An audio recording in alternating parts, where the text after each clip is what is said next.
我哋依家咧就面對緊一個好嚴重嘅問題。好緊急嘅問題啦。究竟我哋要唔要請工人咧？鐘點姐姐走佬嘅次數咧都有成3、4次。呢度請工人嘅 agent 費咧，其實係貴過香港好多，係要。咁其實一啲咧智能嘅電器係非常重要嘅。今日就要同大家開箱呢一部拖地機。係啦，呢部就係 High Zero 嘅 F68仿生潔地機。次咧整咗個豆腐渣啦，就模仿平時Eden食飯啦。哇，其實一次已經 OK 喎。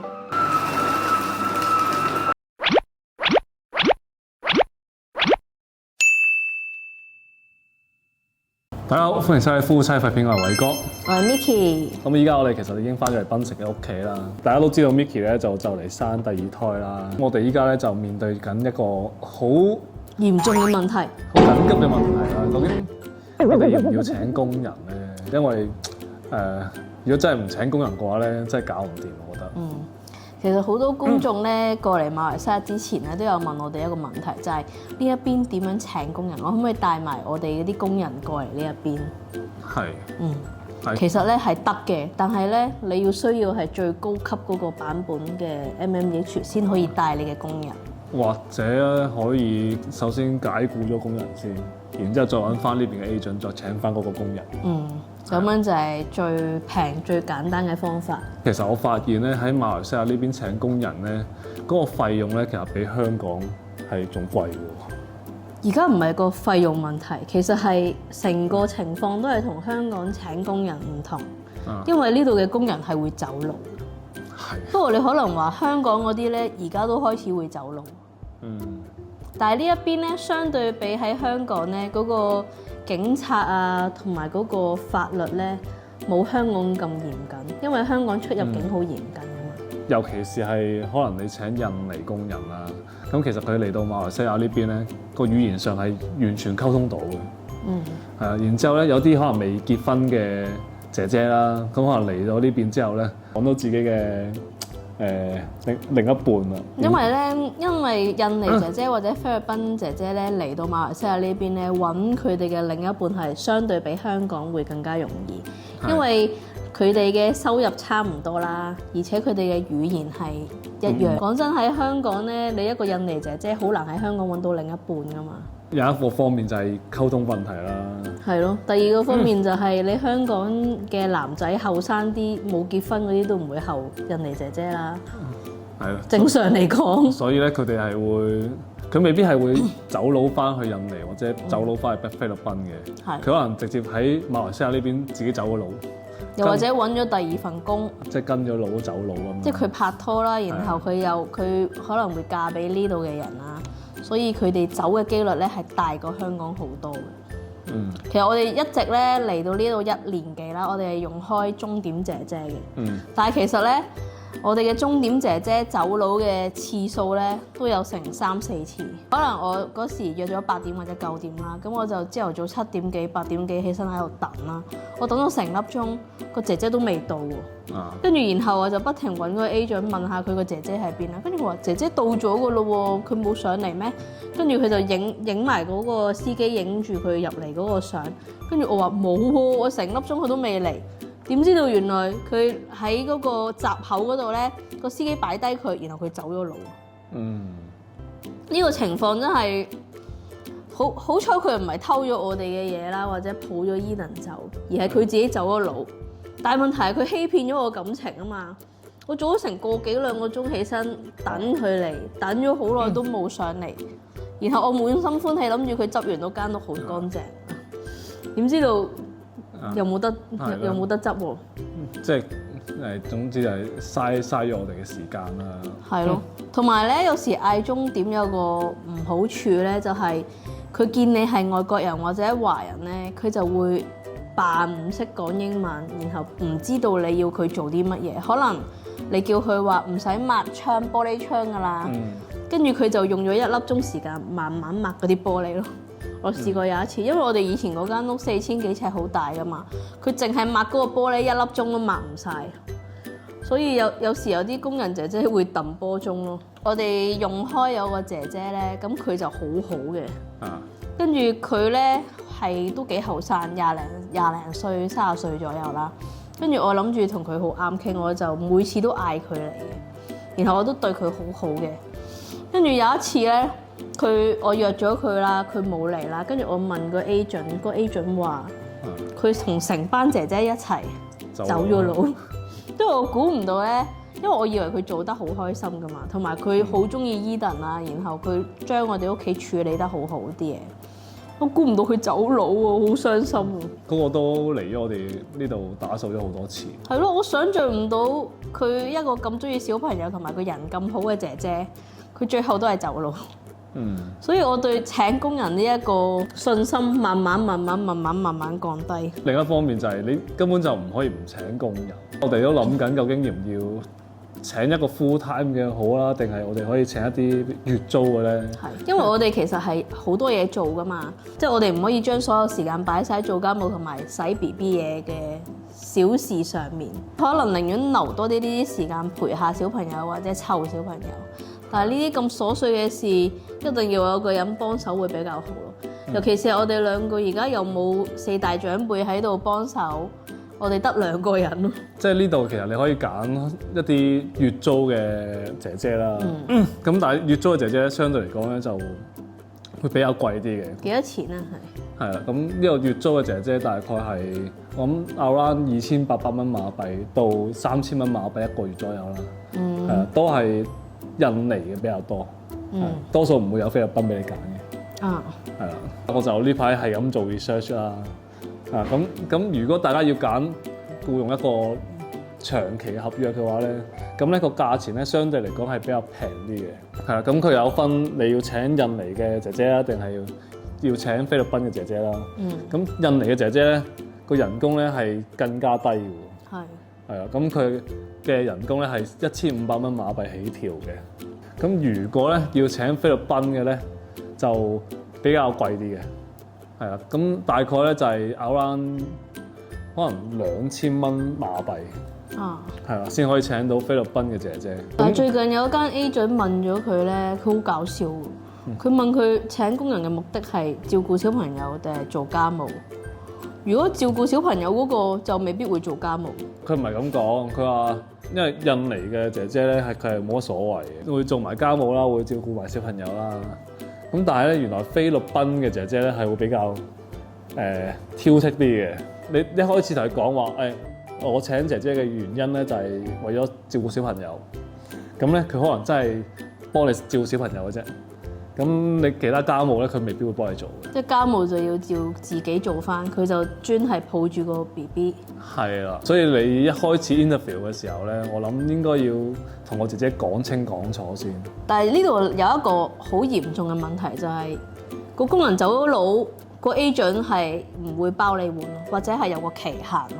呢排我就有問過嘅，咁咧呢度請工人嘅 agent 費咧，其實係貴過香港好多嘅。喺香港咧大概係萬零蚊港幣左右，呢度咧係要18000蚊馬幣，你先可以請到一個工人咯。即係嗰啲 agent 費係18000蚊啦，然之後可能佢包你1年嘅簽證啦，然之後咧再包你可能機票啊，然之後幫你 body check 啊，所有嘢搞掂晒啦，咁就要18000蚊，係啦。咁多數咧嘅 agent 咧就係包你3個月嘅即係走佬期啦。其實我哋之前有同啲當地人傾偈咧，佢話有機會係 agent 夾埋工人姐姐，然後一齊走佬。係都有咁嘅機會嘅，所以大家要揾一啲咧 agent 公司，可能要比較老牌少少咯，即係可能佢要係做咗好多年嘅，可能20-30年啦。斷估佢做咗20-30年都唔會整爛自己招牌啦。所以咧，我哋都諗緊要唔要請工人。如果大家有一啲比較好啲嘅 agent 可以介紹我哋咧，歡迎 PM 我哋。我最近識咗有一個咧，佢就係請月租，然後又走咗佬，然後佢其實成個檳城都差唔多試勻晒㗎啦，都係會走佬嘅。跟住佢最近揾咗間 KL 嘅試，跟住佢話試完之後話俾我聽咩感受，睇下有冇走佬。但係呢啲你又唔可以短期內睇到出嚟㗎。係啊，你一定要試咯，試長期咯。係咯。所以 that's why 咁多當地人同我哋講話，叫我哋請月租或者叫我哋請鐘點就算。係仲有一樣咧，想講嘅就係、我哋都有諗過一個情況，就係、可能我哋會周圍去飛嚟飛去啦。咁可能我哋可能會飛翻香港一個星期。咁有時候未必會帶個工人姐姐飛翻香港咧。咁個姐姐又爽咯，間屋冇人，有3間房，跟住佢就可以帶啲人上嚟開 party。都有問過啲 agent 點樣做嘅，係啦。咁佢話咧如果你係跟啲 agent 公司啦、長期嗰啲啦，咁咧你係可以擺個工人喺佢嗰度，然之後可能俾翻幾十蚊一日嘅住宿費，或者咧你係可以將呢個工人咧擺喺你朋友嗰度，但係前提係你朋友嗰度都有間房俾你瞓啦。我諗應該冇乜朋友可以幫你處理個工人㗎。係咯。不過又好麻煩，因為我哋咧成日都飛嚟飛去，同埋我哋都周圍去嘅。如果個工人姐姐咧留喺呢度，真係唔放心。同埋佢有可能周圍唔知搞呢搞路，到時有咗 BB 嘅話，都唔知點算。經手人都唔知邊個。咁咧，我哋兩個喺呢度住咧，又冇工人啦，又冇人幫手湊仔啦。咁其實一啲咧智能嘅電器係非常重要嘅。今次要介紹一部咧，如果你有小朋友或者有寵物，一定要有嘅機器，就係 High Zero 嘅 F68仿生潔地機俾大家。其實 High Zero 呢個牌子咧，我哋好似4年前都已經開箱過佢上一個型號，係非常之好用嘅。今日就要同大家開箱呢一部拖地機。係啦，呢部就係 High Zero 嘅 F68仿生潔地機。我哋一陣咧就會同大家實測下呢部機，究竟佢嘅功能係咪真係咁強勁咧？係啦。好，依家就開箱先。打開之後咧，就會見到有一份說明書。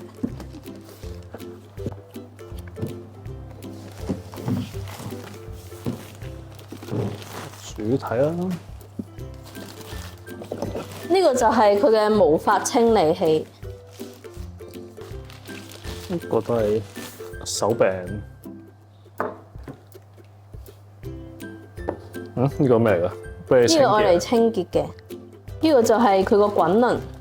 滾輪？跟住有個火牛喺度啦。佢係咪無線㗎係嘛？係啊，佢係無線㗎，佢充電。充一次電可以用幾耐？1個鐘。1個鐘咁耐？咁犀利？好啦，仲有呢個底板，仲有一個底板。好啦，呢度咧就係個包裝入邊所有嘅配件啦。有主體啦、手柄啦、滾輪啦、底座啦，有火牛啦。呢度好好喎，佢呢個啲位咧係俾你將你唔用嗰啲配件咧一次過收納晒喺呢一個位。呢個俾你擺滾輪嘅。好，咁我依家就組裝呢部嘢先，咁樣卡實咗。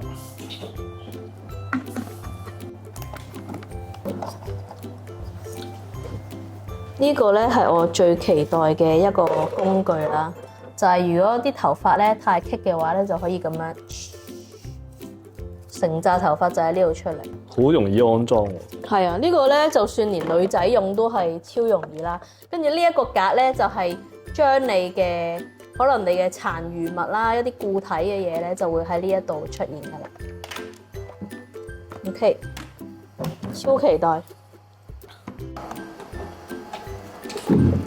我哋啱啱就已經組裝完呢個配件啦，其實佢都好簡單嘅啫，就咁將上下部分咧拍埋一齊搞掂㗎啦，其實。咁依家咧係啦，咁我哋試一試用呢部機啦。咁我哋就首先要入咗水先嘅。今次呢一袋咧就係嗰個污水箱同埋清水箱咧，佢就裝埋一齊嘅。咁樣你就唔需要走兩轉咯。同埋佢上面兩塊都可以拆出嚟分別清洗。咁上面咧就係污水箱，可以打開，好方便咁樣倒咗啲污水。係啦，咁樣就開咗可以倒啦。下邊咧就係一個注水口，就可以俾你入水嘅。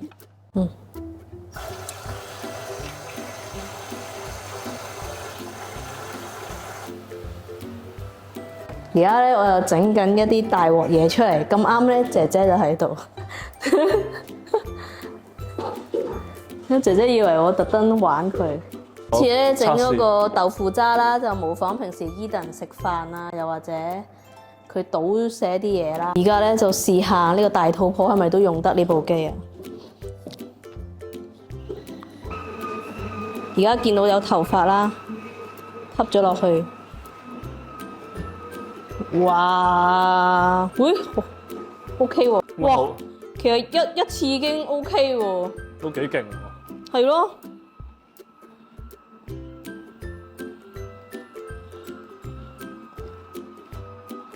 哇！佢其實真係清得幾乾淨。其實好多觀眾都話咧，點解你屋企有拖地機，但係你都係覺得要推薦呢一部咧？係因為有時候啲小朋友同埋啲小動物咧，佢哋會周圍屙屎屙尿，又或者佢哋倒瀉啲嘢啦。咁樣係一個局部嘅清潔，即係可能飯台下邊全部都係 Eden 嗰啲剩餸剩菜啦。咁咧就直接將呢部機咧就咁樣喺嗰邊開咯。掃地機械人嘅話咧，因為佢唔可以控制佢清潔嘅範圍啦，所以咧係比較麻煩。大家可以睇到我哋頭先幾秒鐘就吸晒地下啲污糟嘢咯。我真係幾勁喎！我覺得。係啊。我而家俾大家睇下呢一邊。佢好似拖住你咁樣。係啊，我係唔使用力咯，睇下睇下。唔係好使用力㗎，佢係自己咁樣向前行。又或者咧，你懶得滯咧，你可以 lock 住佢咯，咁樣咯。跟住俾大家睇下我哋嘅廚房重災區。今日係勁亂啦，呢個位咧係好多塵啦，同埋毛髮，俾大家睇下。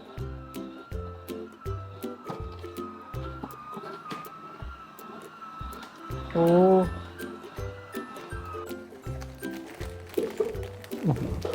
依家成地都係公仔麵碎，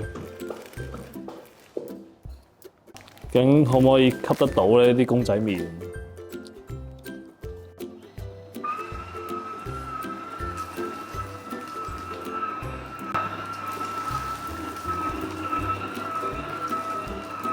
哦，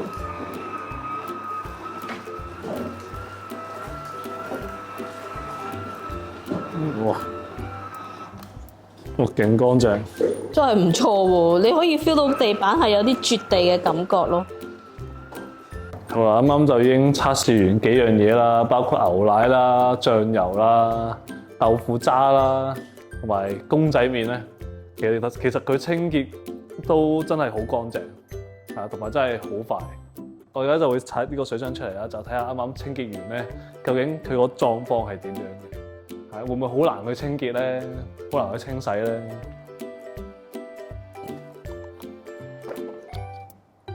哦，啱啱啲豉油啊、豆腐渣啊，同埋牛奶仔入邊。而家你就倒咗佢，清一清洗。好。然之後咁樣咧就可以拆咗呢嚿嘢出嚟啦，拆咗蓋出嚟之後就可以倒，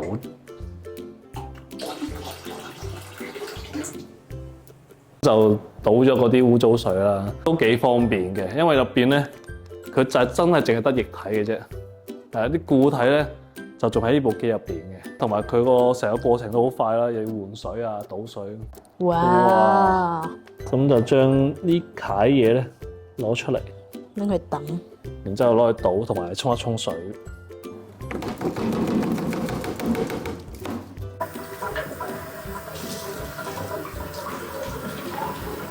一個滾輪咧，其實都係可以攞去清洗啦。就咁拆出嚟咧，然之後咧就攞去沖一沖水咧，咁就會變翻乾淨。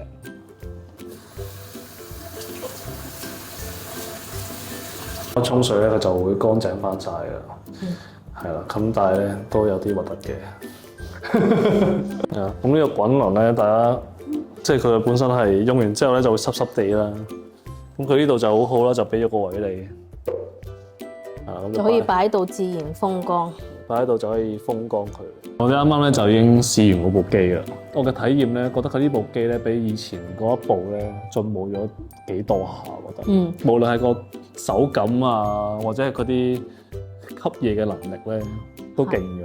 因為我哋4年前開箱嗰一次咧，其實係拖地機嘅啱啱開始。係咯。所以而家咧，佢個技術已經改良咗好多咯。同埋我覺得佢呢一代咧更加值得入手。佢可以吸小朋友跌咗嗰啲食物落地下啦，同埋嗰啲嘔吐物啊，嗰啲好揦渣嘅嘢係非常好。因為你幻想一下，如果你飯台周圍污糟晒啦，跟住你要特登開一盆水，然後喺度拖下，其實真係一個好麻煩嘅動作咯。係。同埋而家科技越嚟越進步啦，我講真啊，我成兩年左右都冇開過水去拖地，所以大家咧為咗節省時間，可以多啲時間做自己嘢，同人陪小朋友咧，呢啲智能家居咧一定要入手。睇緊呢條片嘅觀眾有福啦，因為咧我哋幫大家爭取到一個早鳥優惠福利。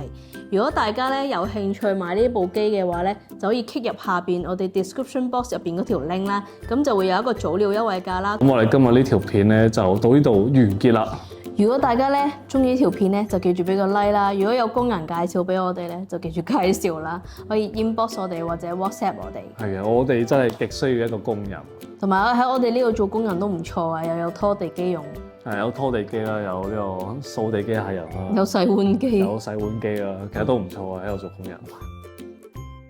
如果大家中意呢條片咧，就要俾個 like 啦。未訂閱我哋朋友咧，就記得訂閱我哋啦。同埋記得撳埋個鐘仔啦，我哋有最新影片你就收通知㗎啦。好啦，我哋下一條片再見啦，拜拜。